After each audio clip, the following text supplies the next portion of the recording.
right. Good morning, kids. Welcome. Happy Thursday. One day away from the weekend.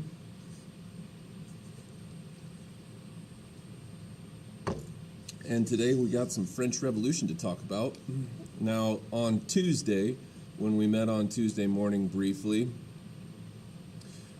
I assigned to you this documentary that I've used for years, and it's mostly focused on the National Convention period, the most radical, what they call the radical Republican phase of the French Revolution. Now, we need to maybe have a brief conversation to clarify this phrase, because frankly, the term radical Republican has, in the last 2 weeks, come back into people's minds and into the news and stuff because of the Capitol riots and all that stuff.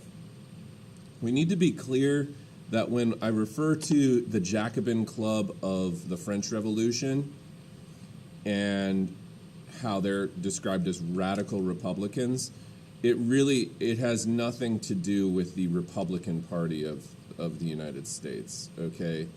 The two are even though we're using the phrase radical Republican to describe both of them,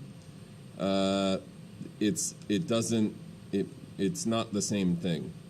And so when we're talking about radical Republicans in France in the French Revolution, remember we're talking about small r Republicans. And the reason that they're radical is because there were no democracies in Europe.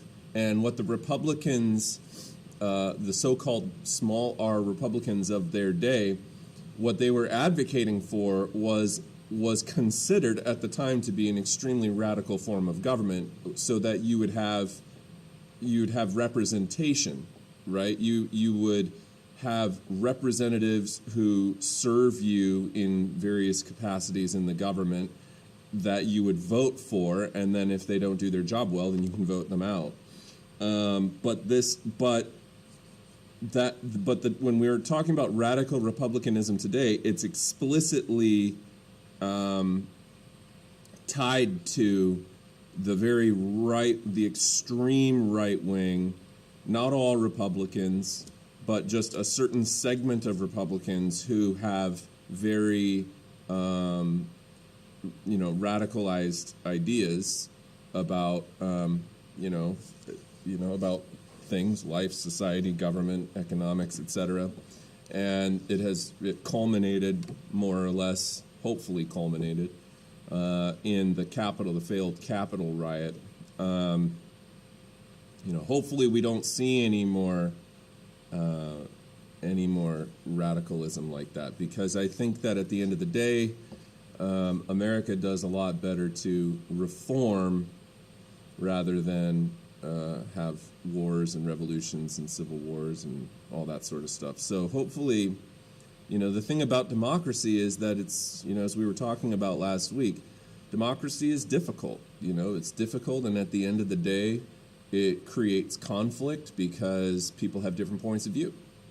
And you're trying to create laws for society that, as Rousseau suggested back in the Enlightenment, operate on behalf of the general will of the population. And sometimes the general will makes up a larger majority, and sometimes the general will makes up a smaller majority.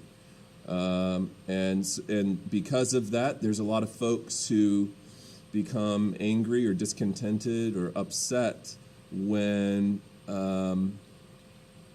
certain laws are made or whatever that don't match their ideals. But nonetheless, that's why new laws get made, right? If a law isn't working and the majority of the population comes to agree that this law is dysfunctional or that the law is unjust or whatever, the majority of the people come together and then they change it. And it's slow, right? It takes time. So anyhow, but I'll get off my soapbox about that because frankly we have a lot more to talk about just pertaining to the French Revolution. So let us get started here. I'm going to open up, as you can see, by the way, I'm in my classroom today. I decided yesterday and today to come into work. I'll probably come in again tomorrow. I'm just trying to kind of tie up some loose ends and get some stuff done. The college semester starts, I think, next week. So anyway, trying to handle stuff like that. So let me open up the PowerPoint here. And away we will go. PowerPoints. I'm going to download this.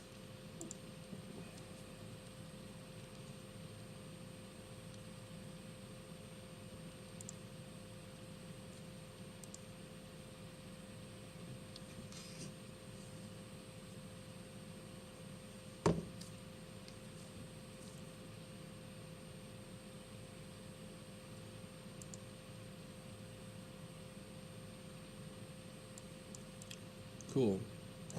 So, let me pop this over. Let me find the right slide first. We are right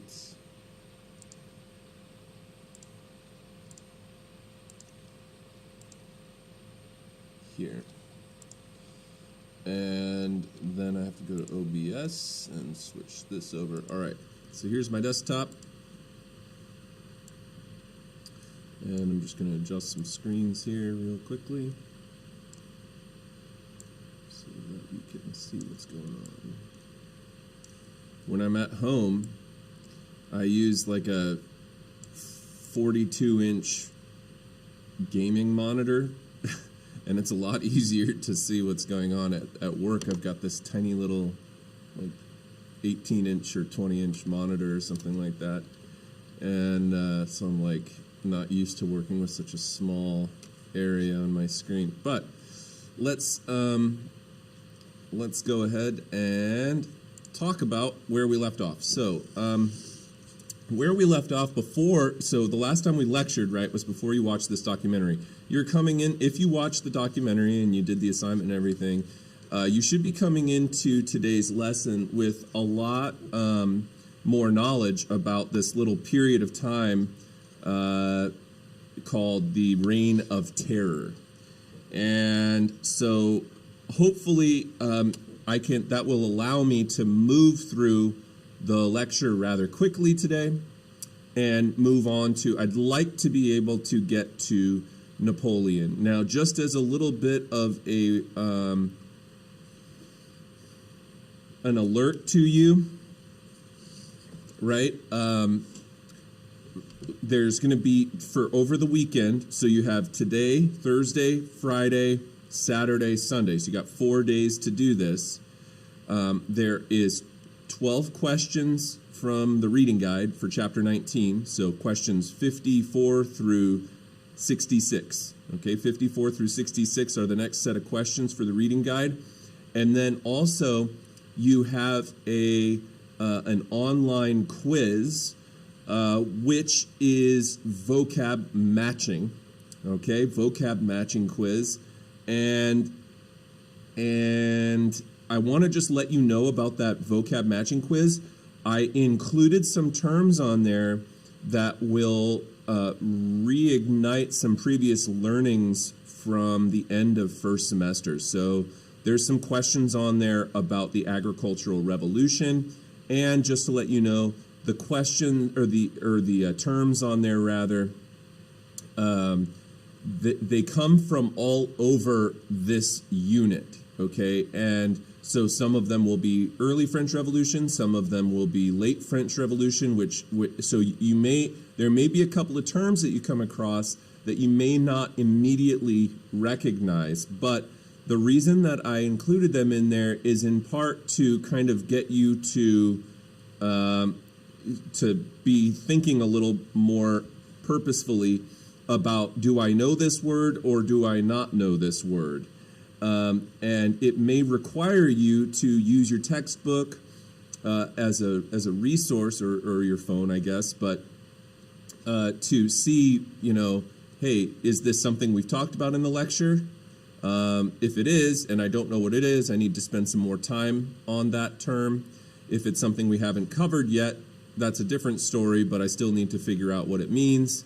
So just to let you know, that vocab quiz may take you a little bit of time, so don't try and rush it right before class starts on Monday morning, right? You want to give yourself, an hour and a half to be able to sit down and kind of review these terms. I don't think it'll take you much longer than that, but I don't think you'll be able to do it in like 10, 15 minutes. So, just as a warning to you. And if you want to use today's reading guide questions, I purposefully put them up before class, so you can use those questions as we go throughout today's lecture, and perhaps as we get towards the end of today's lecture, some of the questions on the reading guide will be addressed. So, and you'll be able to fill in the answers as we go through here. So, feel free to do that as well. All right, so where we left off was right after the fearsome fish ladies who worked the docks down in Paris on the Seine River stormed the Palace of Versailles, and they end up arresting the king and queen and removing them from Versailles and bringing them back to Tuileries Palace in Paris, which, as I mentioned to you last week, is no longer there. It burned down in the 1800s. And the National Assembly also was in Paris and starts to be intimidated by certain groups of Parisians who are very radical revolutionaries. Now, let's talk about how the National Assembly goes about creating the Constitution for France. Remember that the National Assembly was always meant to be a provisional, temporary government until they came up with a more permanent solution to the governmental situation in France. And the permanent solution that they were trying to come up with, of course, was a constitutional monarchy. So there's a term, you'll come across it today in the vocab assignment that you have, the Civil Constitution of the Clergy of 1790. And in effect, what the Civil Constitution of the Clergy does is it turns the French Catholic Church, the Gallican Church, into a governmental department of sorts. Okay, it basically establishes a national church with 83 bishops and dioceses. It secularizes religion, so it takes the structure or the system of the French Catholic Church and subordinates it to the state. All right. This could be considered a major blunder of the National Assembly. Blunder, mistake, right? Why? Because the French people, going back for centuries, you guys remember learning about the French religious wars and how hotly contested the scenario was between the Huguenots, the Calvinists of France, and the French Catholics, right? Religion historically, for the vast majority of the population of France, was very, very important to them. So when they take and kind of subdue the French church to the state, removing the influence of the Roman Catholic Church, which is situated in Rome, in Italy, out of the French church, this upsets a lot of French Catholic peasants.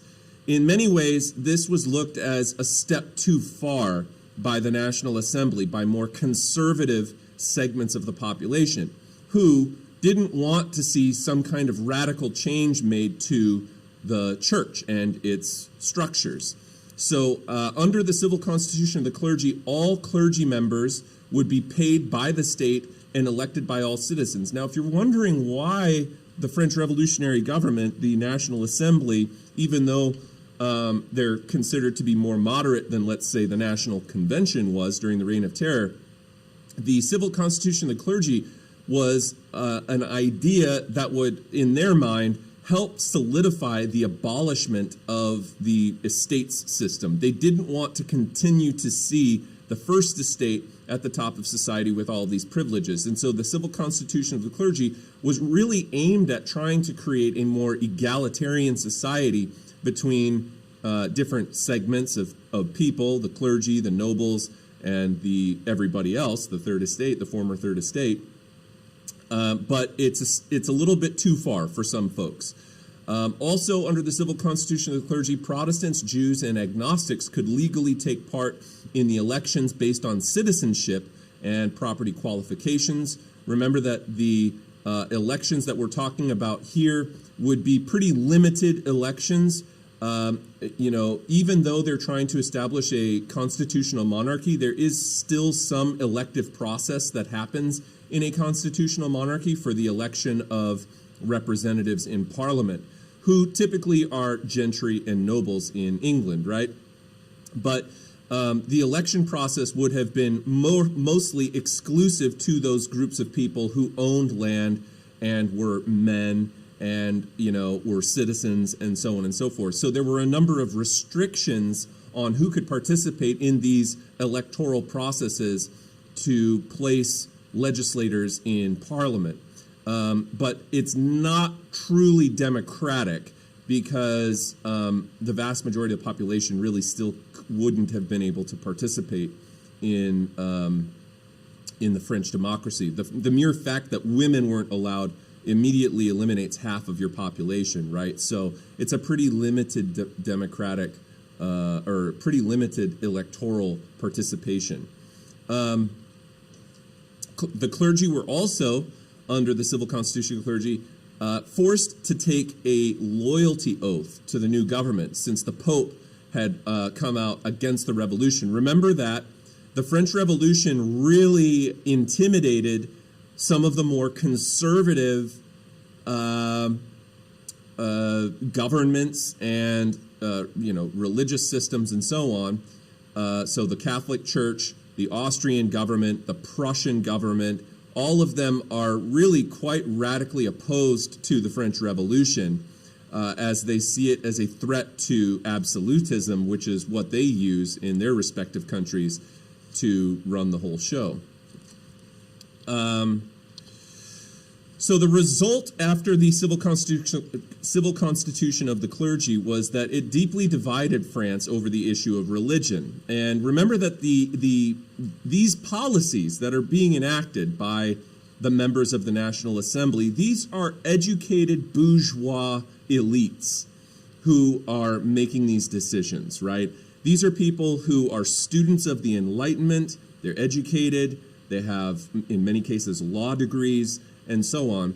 And so, the Enlightenment, when you think about the fact that the law was made by students of the Enlightenment, remember that the vast majority of France was more or less really not participating in the Enlightenment, not in the most intimate way, at least, because most French peasants, they're just peasants, right? They're farmers. They work and they live in remote areas. They're not living in urban Paris, going to salons, bumping elbows with Dennis Diderot or anything like that. Okay, so the vast majority of France is still really conservative and still really religious, but the Enlightenment had come out pretty hard against religion. Voltaire, as we talked about, got into trouble with the Roman Catholic Church and the French government many, many times for being so critical of the church. And so this is one of those examples of a law that was done with good intentions, but was probably a little bit too pushy for the palates of a lot of French folks living in the countryside at that time. The Pope, of course, condemned the civil constitution of the clergy as an attempt to subjugate the church, which it absolutely was. Half of French priests absolutely refused to accept it, and they became known as the refractory clergy. So the priests in France who reject the civil constitution of the clergy are known as the refractory clergy. And they end up being supported by the king, various former aristocrats from the second estate, the nobles. The peasants, who even though the peasants were part of the third estate, their religion to them was more important than pretty much anything else. And even a lot of urban working class folks were not very comfortable with this piece of legislation. So, France became a constitutional monarchy with a unicameral legislative body. What unicameral means is one house. So unlike Britain, Britain is a bicameral legislative assembly. What does that mean? Well, when we look at Parliament, Parliament is made up of two different houses, the House of Lords and the House of Commons. Same with our Congress. Our Congress is essentially very similar to Parliament. It is also bicameral. We have the House of Representatives, which is the lower house, and we have the Senate, which is the upper house. But in France, they just had a single house legislative assembly with this new constitutional monarchy that they established. And the bourgeoisie, the middle class, upper middle class, controlled the government through an indirect method of voting.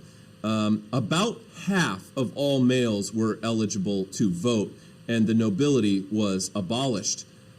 So when we say, if you really think about that, here in the United States, as long as you are 18 years old and you are a citizen of the United States, you're allowed to vote, right? We don't have things like property qualifications, poll taxes, things like that anymore, all right? And two, of course, here in the United States, men and women and people of all different faiths and ethnic backgrounds are invited to participate in our democracy.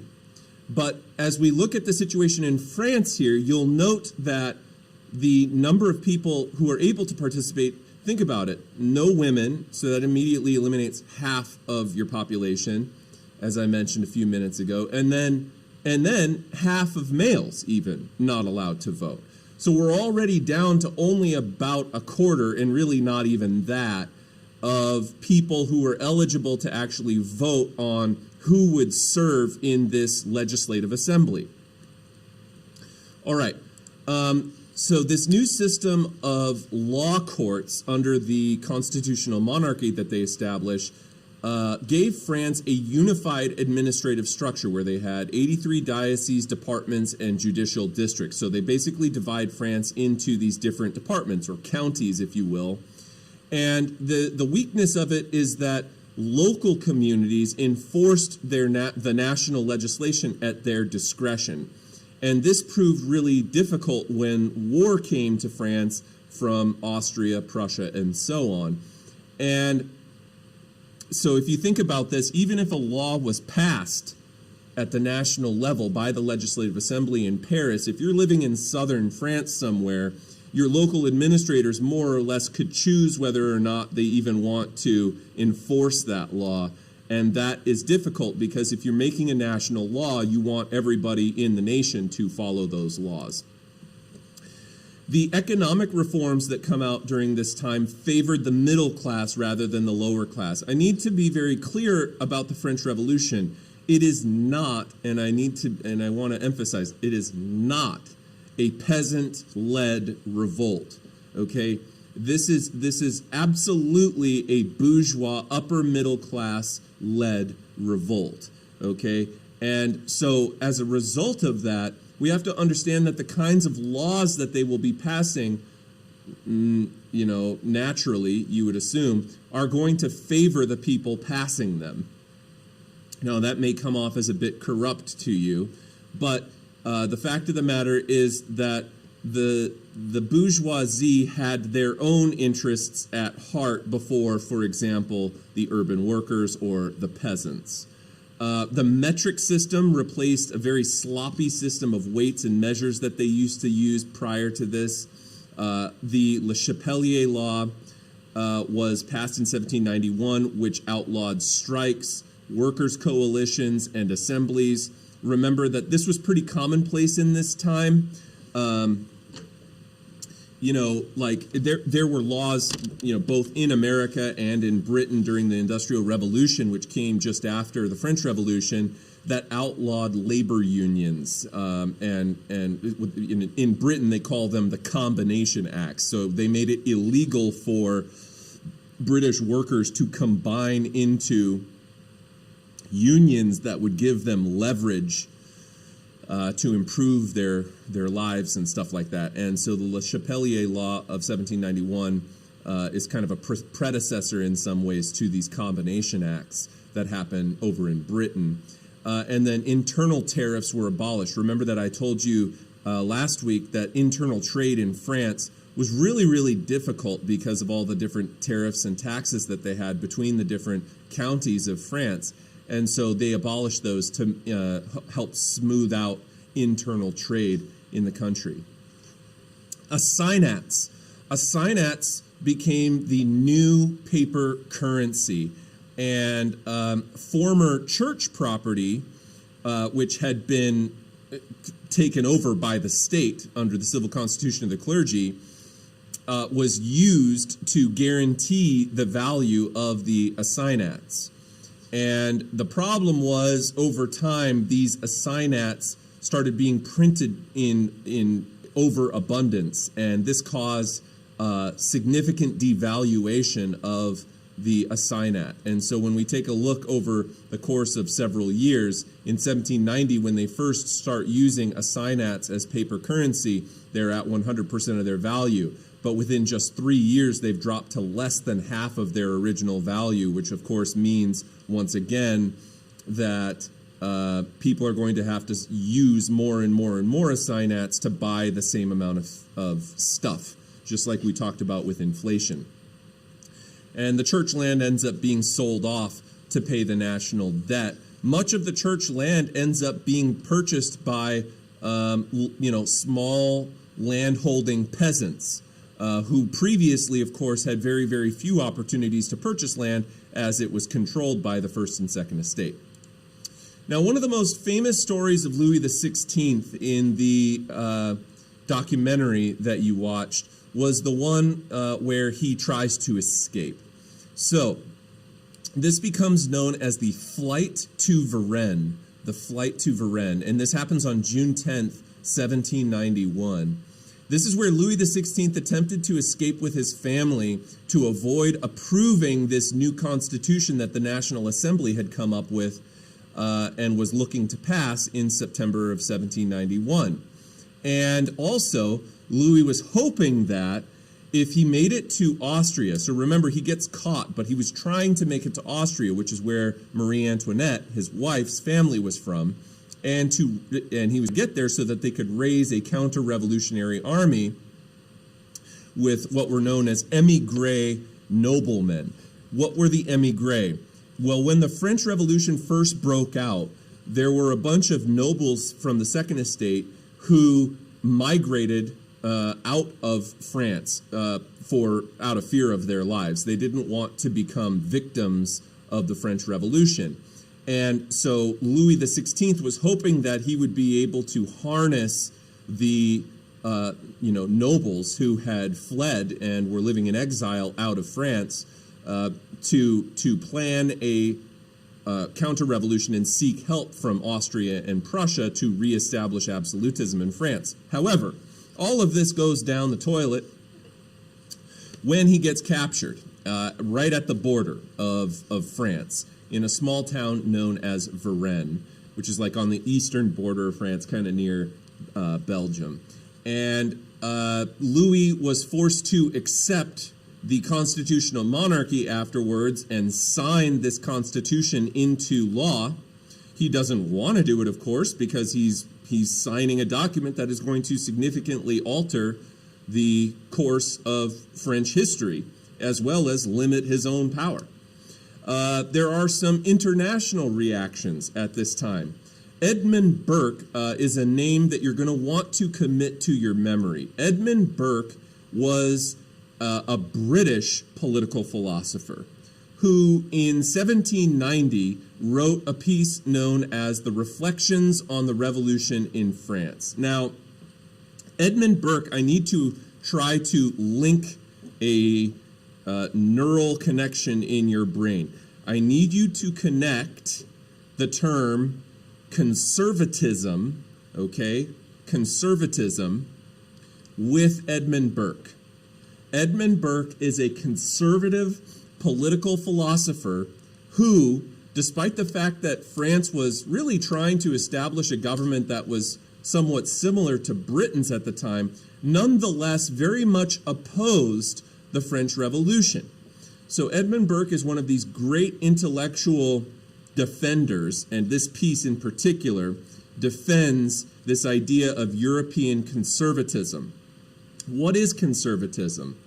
Well, when we talk about conservatism in modern times in America, this term takes on a slightly different meaning than what conservatism meant back in those days in terms of the values that they stood for. What do I mean by that?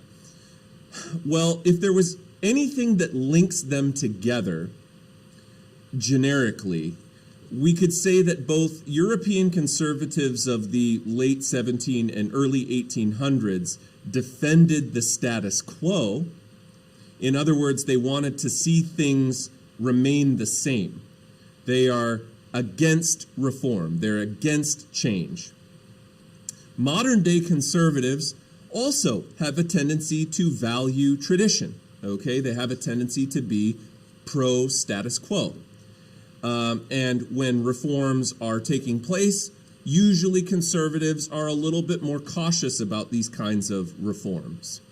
The way in which they are different, however, is that modern day conservatives in America, the kinds of values that they are trying to maintain are not the same values that the conservatives of the 1800s were trying to maintain. So the difference being that European conservatives of the late 17 and early 1800s are trying to conserve a system of, of absolutism, of legitimate monarchs, of a balance of power in Europe. They're trying to defend the church. Okay, there's a lot of religiosity wrapped up in European political conservatism because of beliefs surrounding God giving kings the right to rule and things like that.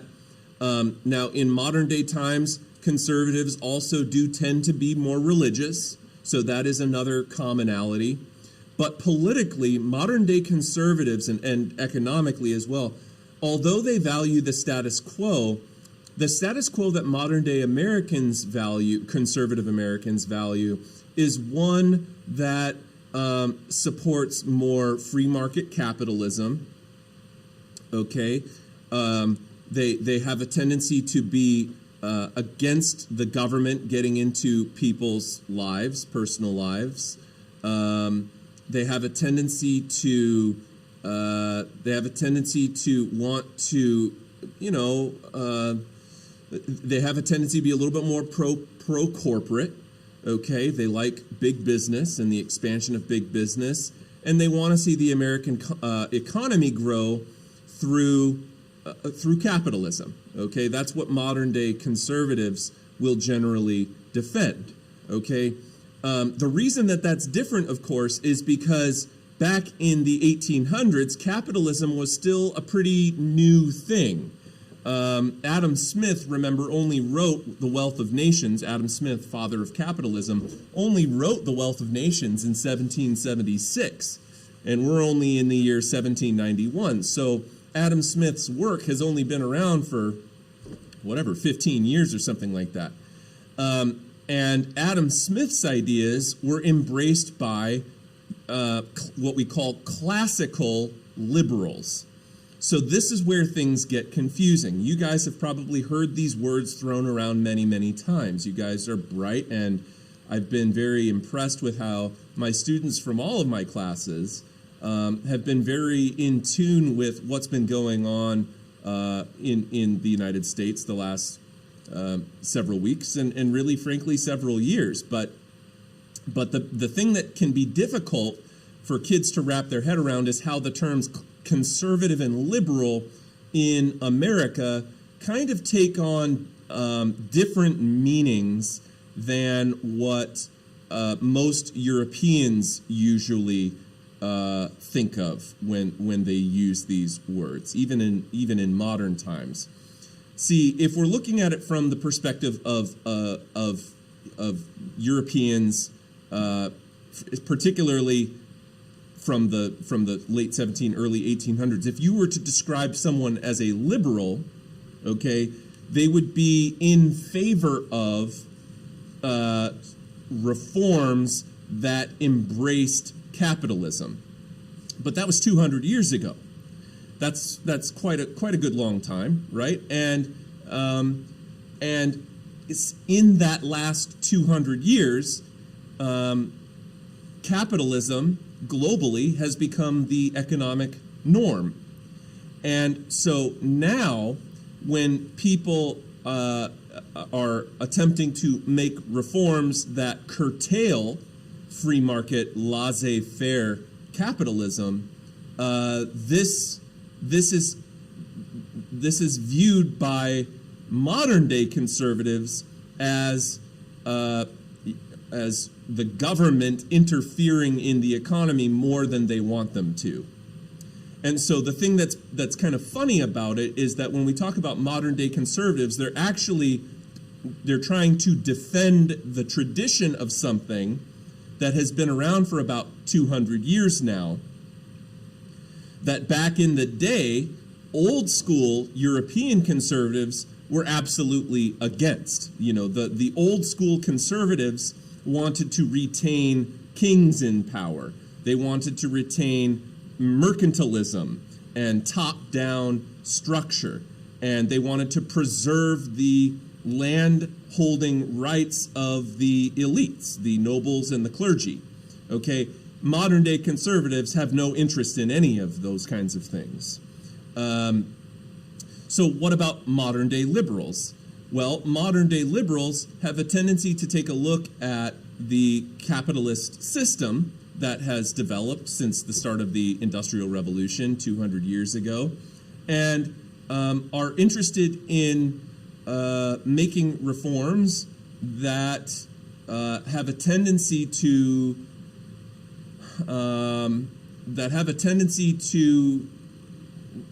well, I guess, for lack of a better way of describing it,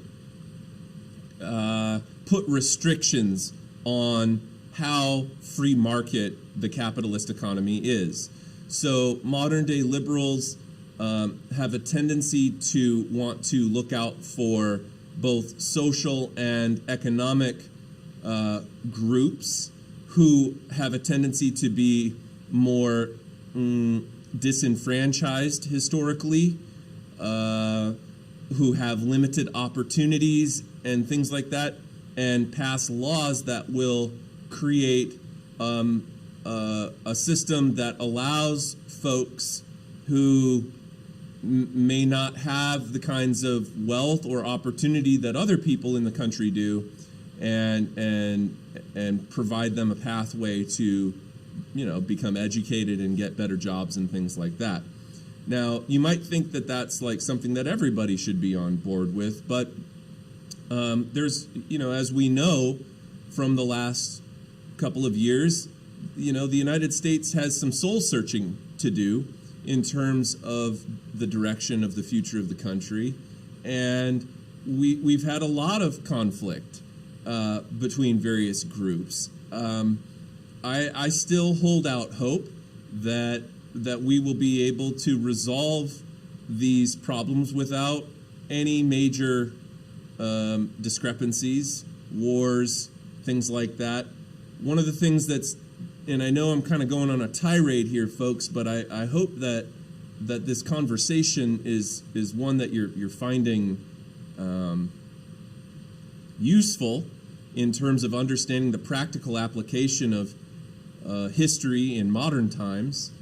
But I guess that one of the things that's a little dangerous about the modern day times that we're living in is that there are very few people living in the United States, or indeed even around the entire world today, that have any sort of memory of how bad World War II really was, and World War I. Even less so World War I, of course, because it happened longer ago, and so very, very few people who were alive during World War I are still alive today. This is dangerous, of course, because it leads people to glamorize and glorify war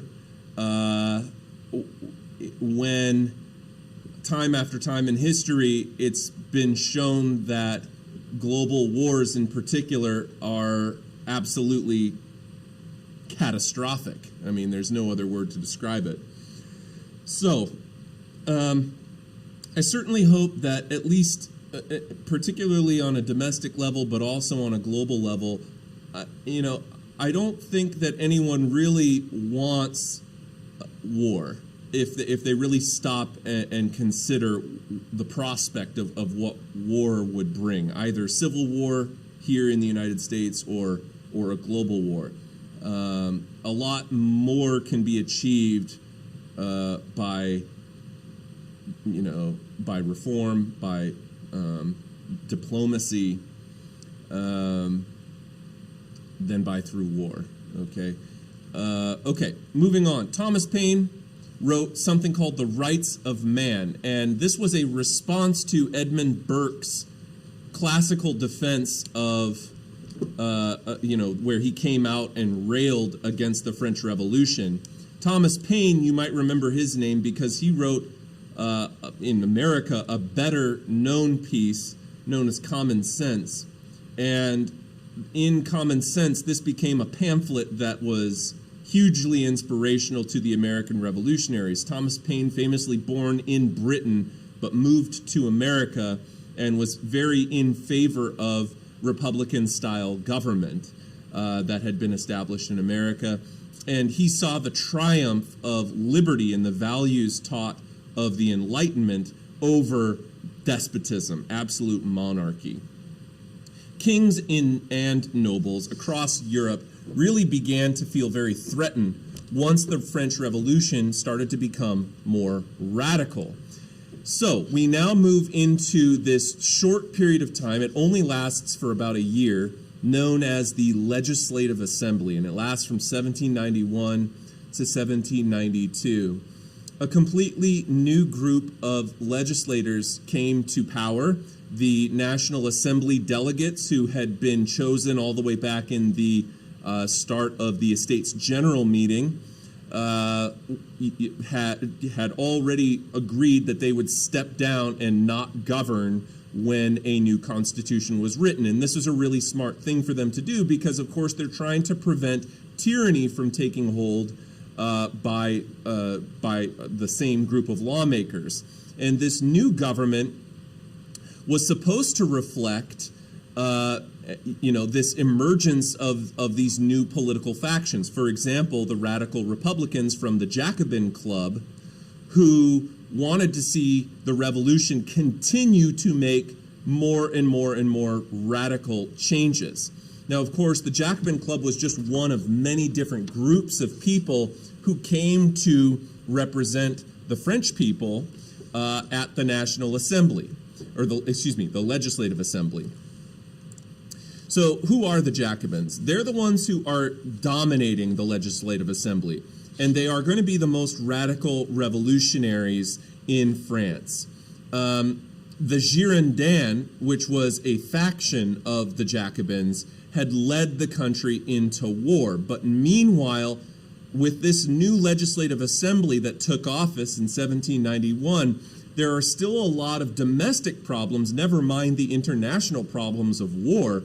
There's still a lot of domestic problems that France has to deal with. Economic issues, food shortage issues, price problems because of inflation, and so on. And so domestic problems, France starts to become very polarized about these domestic problems. When we say polarized, what we mean is people become very divided and extremized in their views. And both groups have a tendency to believe that their position is correct.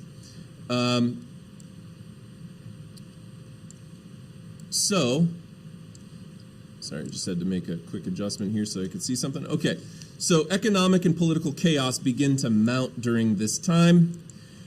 And the main issue, of course, that France has to deal with is that there's war going on during the Legislative Assembly. The countries of Austria and Prussia have declared war on France in an attempt to try to reestablish absolutism and put Louis XVI back as the undisputed despot of France.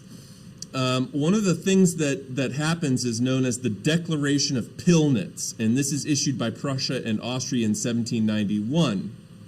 What was it? The Declaration of Pillnitz was where French émigrés, those nobles who had fled, influenced both countries to, Austria and Prussia, to demand a restoration of the French monarchy as the main goal of their war. And the king of Austria at this time, Leopold, would take military steps if all other powers joined him. Now, this declaration was really meant to be a bluff, because Austria and Prussia didn't really at first want to get into a massive military conflict with France. It was intended to try to slow down the revolution and, frankly, get rid of the émigrés, because these French nobles are not from Austria. And so they're living in exile, and, there's only so many places for nobles to be able to live. And they're not going to just build a bunch of palaces for nobles to live in when they're not even from Austria.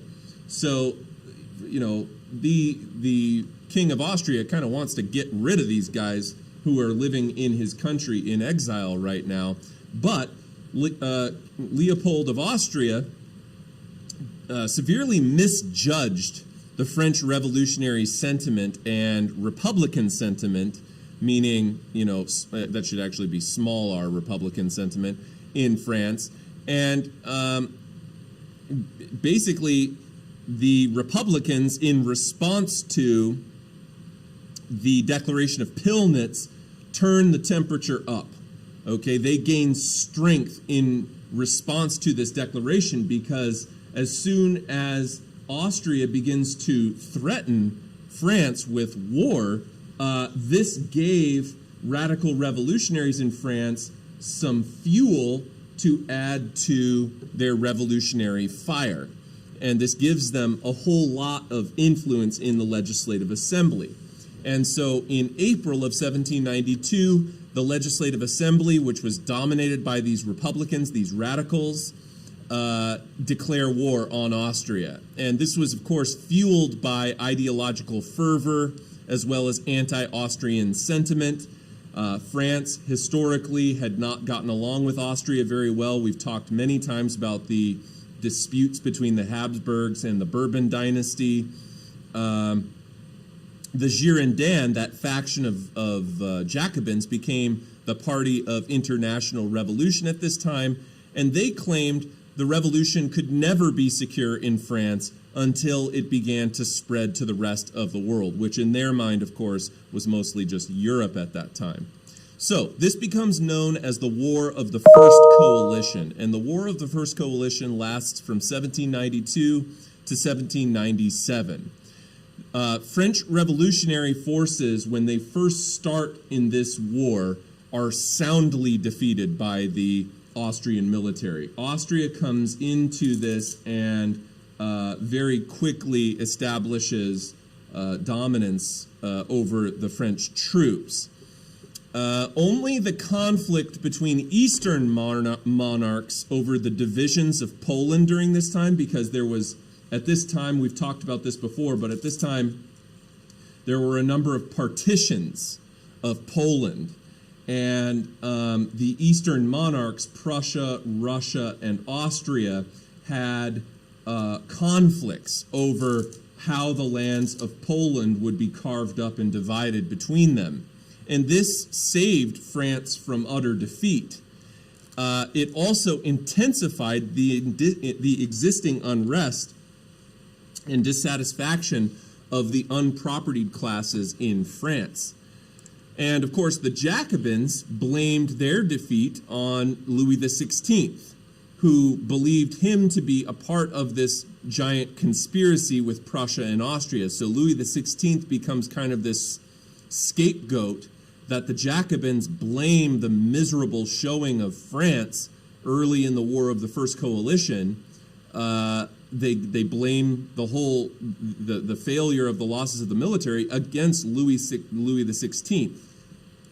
The next thing that turned up the temperature in the War of the First Coalition became known as the Brunswick Manifesto. This was in July of 1792, and it was issued by Prussia and Austria. They threatened to destroy Paris if one hair on the heads of the royal family was harmed. So yet another threat, particularly from Prussia, but also from Austria, where they threatened to absolutely level Paris if the royal family was harmed. And the Jacobins used this threat and as an opportunity to seize more control. And so the Jacobins across Paris and Jacobin sympathizers, these mobs of Jacobins start roving across Paris, and revolutionary sentiment is stoked by these three guys: Maximilien Robespierre, Georges Danton, and Jean-Paul Marat. These three gentlemen were extremely successful in harnessing the fear, intimidation of these threats from Austria and Prussia to their own benefit. And they really start inciting quite a bit of chaos. The Jacobins in Paris start inciting a lot of chaos. On August 10th of 1792, and keep in mind, of course, that this new revolutionary government of the Legislative Assembly by this point has only been in office for about 10, 11 months. Tuileries Palace, where the king was staying in Paris, was stormed, and the king was taken prisoner after fleeing to the Legislative Assembly. And the Swiss guards, these were mercenary guards that had been hired by the royal family, were defeated, and many were murdered by this Parisian mob of Jacobins. And this marked the beginning of what we might term the Second Revolution of France, where things start to go pretty crazy. So here's a painting done a little bit after it happened, of the storming of Tuileries Palace in Paris by the Jacobins. For a brief period of time, there was something known as the Paris Commune. This was where a revolutionary municipal government, municipal just means city, revolutionary municipal government was set up in Paris that usurped the power of the Legislative Assembly. And this was led by Jacobin Georges Danton. So for a period of time, the Jacobins basically completely take over the city of Paris, and the Legislative Assembly obliged the radicals who controlled Paris by suspending the 1791 Constitution at the behest of the Jacobins, okay? And when they suspend the 1791 Constitution, they essentially scrap it, and they ordered new elections based on universal male suffrage. So now they were opening the vote to all males for the creation of a republican form of government, which is going to be the first time that France ever experimented with a democratic representative style of government. In September, the Paris Commune led a series of massacres that became known as the September Massacres. Rumors had been spreading around after the Brunswick Manifesto that the imprisoned counter-revolutionary aristocrats, the nobles that had been imprisoned who were against the revolution, as well as various priests from the former First Estate, were plotting with foreign invaders from Austria and Prussia to enable them to come into Paris and put down the revolution. And Prussia's army's invasion of the eastern part of France, of course, increased the hysteria that began to sweep around Paris during this time. So, Jacobin mobs started once again going through the city of Paris and raiding the prisons that these counter-revolutionary aristocrats were being held in, and they end up slaughtering over 1,000 priests, members of even the upper bourgeoisie who were considered to be counter-revolutionary, as well as aristocrats. And so now we are firmly in the what we call the age of Rousseau, at least in our class. Remember that if you were to use that phrase on the AP exam, they might not know what you're talking about, but we're broadly calling it that in here to just remind you that when this new Republican government, known as the National Convention, comes into power, we are entering into a different phase of the French Revolution, which is a Republican phase, a radical Republican phase, the Reign of Terror, which is what that documentary that you watched for last class was about. So, the age of Rousseau, the National Convention comes to power in September of 1792, and France is for the first time ever proclaimed to be a republic. The monarchy, including Louis XVI's entire royal family, was abolished.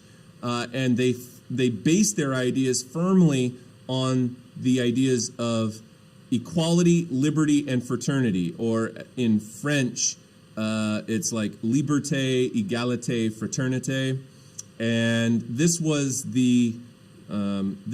supposed to be the spirit behind this new Republican government that the Jacobins established. Most members of the new revolutionary government in the National Convention were Jacobins and Republicans, which meant that they were largely well educated. They were students of the Enlightenment. They came from the middle class, and two major factions emerged after the start of the National Convention. Now, we had talked about the Girondins before, but a more radical group known as the Mountain emerges during this time. And these were going to be the most radical of the Republicans. The Mountain represented radical Republicans from the bourgeois and urban class of Paris. And the leaders of the Mountain, Maximilien Robespierre and Georges Danton, sat on the upper left of the Assembly Hall. Upper left referring to their position being the most radical. So they were all the way to the top and all the way to the left in the legislative body that they convened in. Okay, the National Convention meeting chambers was a giant stadium seating kind of place where they sat, and the Mountain were the ones who really were the people in charge, right, of promoting the revolutionary sentiments. The sans-culottes, the culottes it's an article of clothing that was typically worn by kind of well-to-do people. Sans means without, and so when we say sans culotte, we're talking about without the fancy pants, literally fancy pants, okay? Without the fancy pants that nobles wore, okay? And so they pride themselves on the fact that they don't wear these fancy pants, okay? That's how they get this name. Sans-culotte, and they became very influential on the National Assembly. Now, the sans-culotte, unlike the National Assembly, which was made up largely of bourgeois folks, well-educated dudes and stuff like that, the sans-culotte were predominantly working class, and they were extremely radical and also very, very violent. Their violence and influence was one of several factors that kept the revolution moving forward during the years of the National Convention. They were the ones that, going back to the start, had been responsible for the storming of the Bastille when the revolution first broke out. The sans-culotte were also responsible for the women's march to Versailles. Those women considered themselves part of the sans-culotte. The storming of Tuileries Palace, where they arrested Louis XVI. That was also the sans-culotte. And of course, the infamous September massacres, where they went through and raided those French prisons and killed all those poor nobles who had been accused of being anti-revolutionary. The sans-culotte was responsible for that as well. So a lot of the revolutionary fervor, chaos, and violence in France at that time is largely due to the role that the sans-culotte played. And so as they drove the revolution forward, they favored direct democracy in their neighborhood clubs and assemblies. And here you can see the typical kind of clothing that the sans-culotte would wear, frequently having this little symbol on their hats, which became known as a cockade, I believe is what it's called. I don't know if anyone, because I'm a lot older than you guys are, but I don't know if anyone ever played a number of years ago Assassin's Creed, the French Revolution one, but you had to go around and collect those little cockades, those little like symbol things that they had on their hats. But that was like a symbol of the sans-culotte and the French Revolution in general. Women, of course, played a very significant role in the sans-culotte with their march out to Versailles and arresting King and Queen Louis the XVI and Marie Antoinette. And here you have this is an allegorical drawing. Some typical sans-culotte dance around a liberty tree in a dance called, and I don't speak French, but it's La Carmagnole, I think. And on the right is the captured prison, the Bastille, over here. And on the left is the Austrian army retreating. And the patriotic ardor or spirit of the sans-culotte is very clearly represented here in this image. So these are the sans-culottes.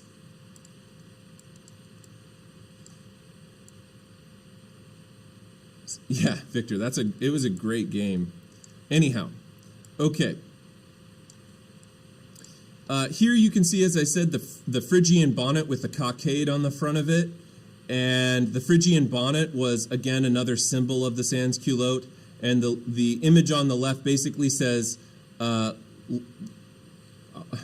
says, unity indivisible through the republic, freedom, equality, liberty, or death is what it says.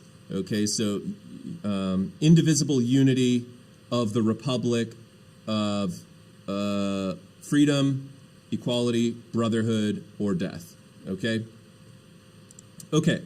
An artist representation of Marianne, who was another symbol of liberty and democracy, which was adopted during the French Revolution and appeared throughout the 19th century, 1800s, is displayed here on this slide.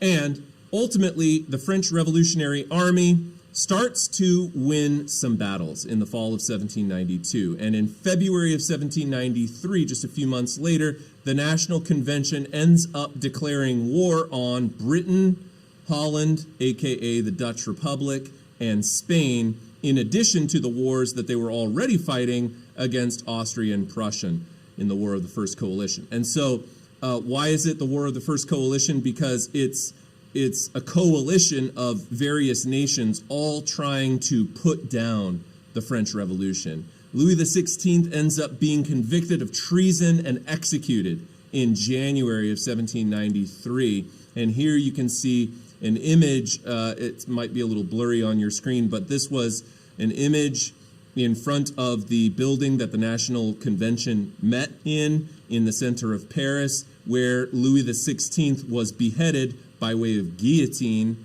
and his head here is being held up on display in front of the French crowd.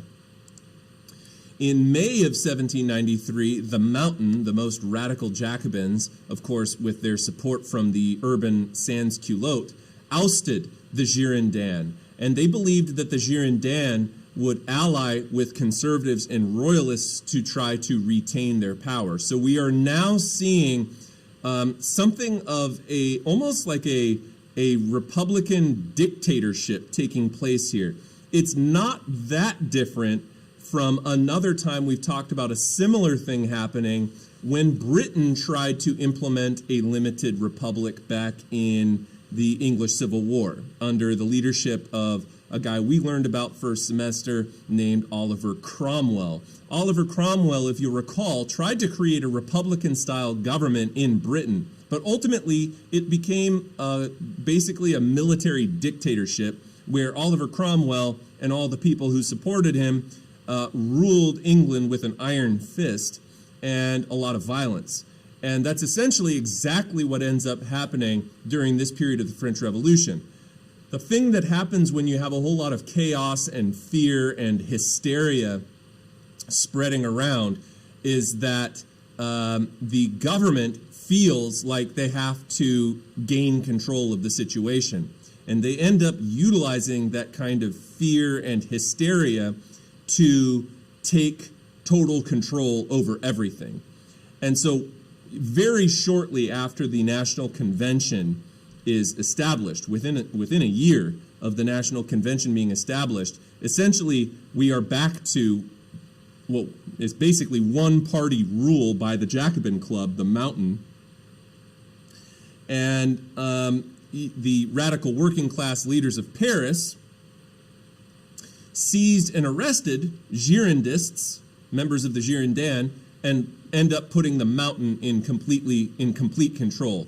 And the Mountain, is really even more radical than the sans-culottes is in many respects, because they're going to end up using methods of execution and military tribunals and other things like that that are going to end up resulting in a lot of people losing their lives for really no good reason, completely absent of any evidence. And so, this is a very fragile time in France.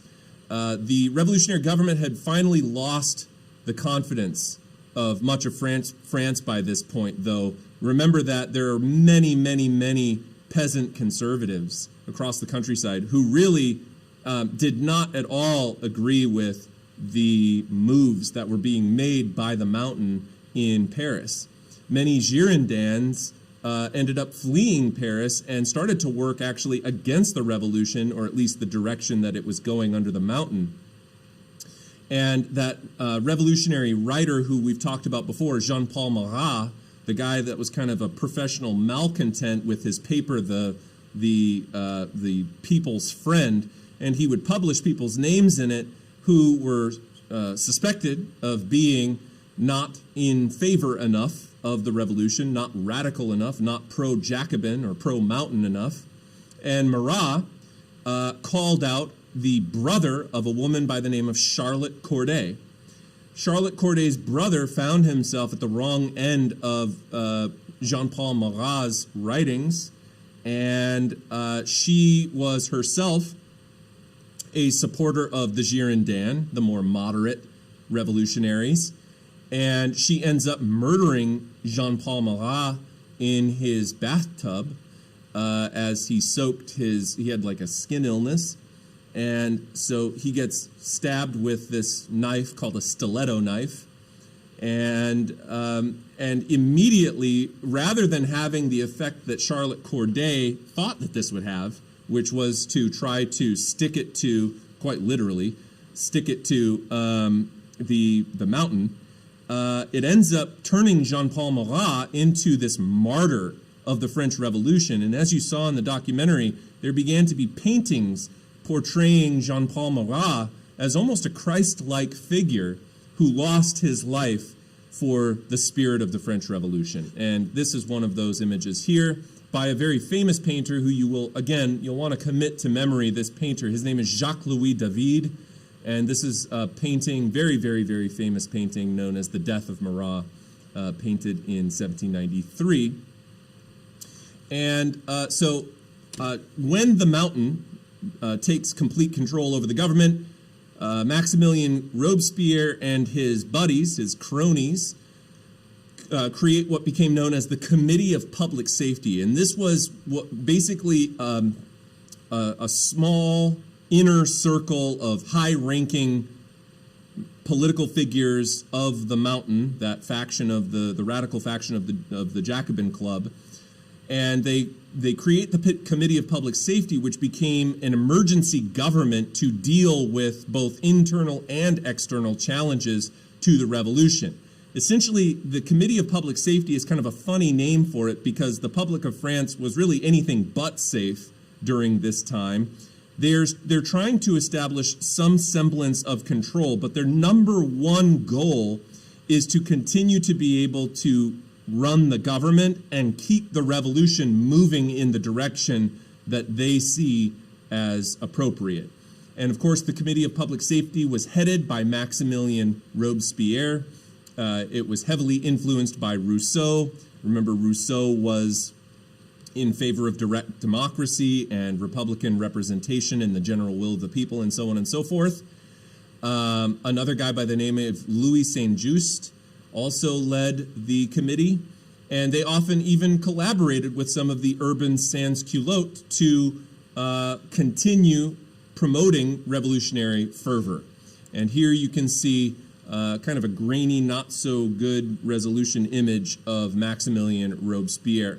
In all likelihood, actually in all reality, not just likelihood, but reality, Maximilien Robespierre didn't really look this polished. One of the ironies, of course, of Maximilien Robespierre is that before he had come to power, he had, when he was graduating from law school, ended up reading a soliloquy to the king back before the revolution ever even started. And of course, it was Maximilien Robespierre who ended up being most responsible for putting Louis XVI to death.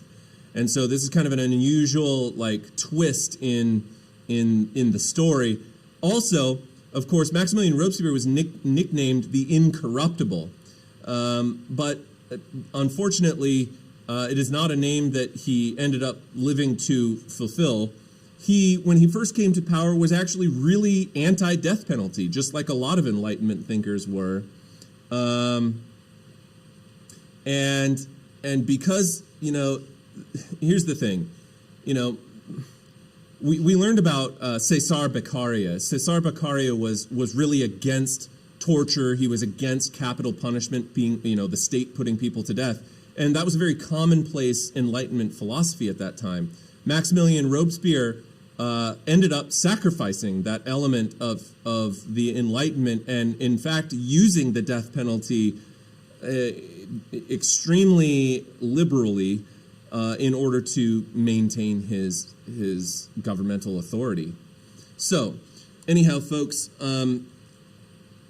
that brings us to the end of today's lecture. I went all the way up until 9 p.m. To be honest, I didn't quite get as far as I had originally hoped that I would today, but I feel pretty good about that lecture. So, if you have any questions, of course, never hesitate to shoot me a message on Canvas, and I'd be happy to get back to you or ask questions in the chat or anything like that.